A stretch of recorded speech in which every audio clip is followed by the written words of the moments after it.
Grabe, Rabgel. Trailer pa lang pasabog na, 'di ba? Anong maipapangako niyo sa Rabgel fans this 2026 para dito sa A Werewolf Boy? Kakaibang rap gel ang makikita niyo dito. Talagang sobrang hindi pa namin to ginawa. Parang pati po kami, nagulat po na kami na nagawa po namin to. Sobrang pasasalamat po kami sa inyo. Sana po supportahan nyo nitong film namin. And sa lahat po ng mga taong tumulong sa amin, sa lahat ng boss, kay Direk Chris, sa lahat po ng cast, at sa buong prod po ng Werewolf Boy, maraming salamat po sa inyo lahat. Moji.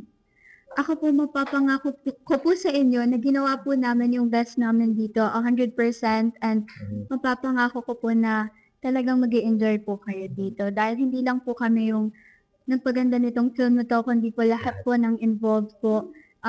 Yan lang po. Maraming salamat.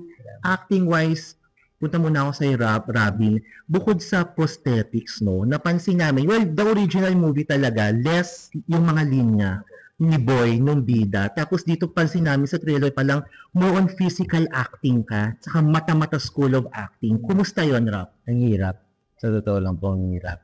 Kasi nasanay po ako yung parang sobrang daming lines. Feeling ko kasi mahirap na yung sobrang daming lines. Pero nung nasubukan ko po ito, sobrang hirap. Hindi ko talaga malabas yung emosyon ko.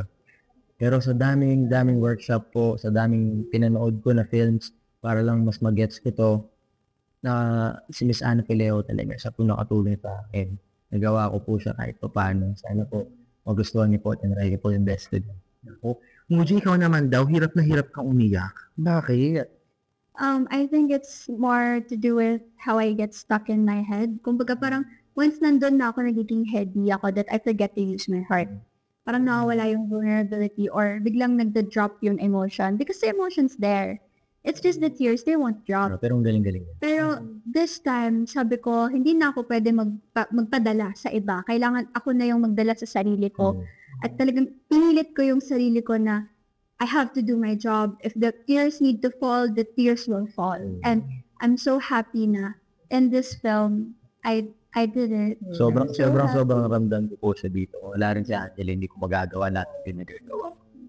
Ito na lumabas din sa trailer na yung pagiging mo talaga mapagmahal mo sa animals kasi inalagaan mo siya as a dog or as a wolf eh. How was it, OG? Actually magaling po si Robin magdala eh kasi nafe-feel ko talaga parang siyang aso. Sa set po namin, he's on all fours and even sa workshops pa lang, game na siya sa pagiging aso niya or werewolf niya. And to me, that makes my job easy.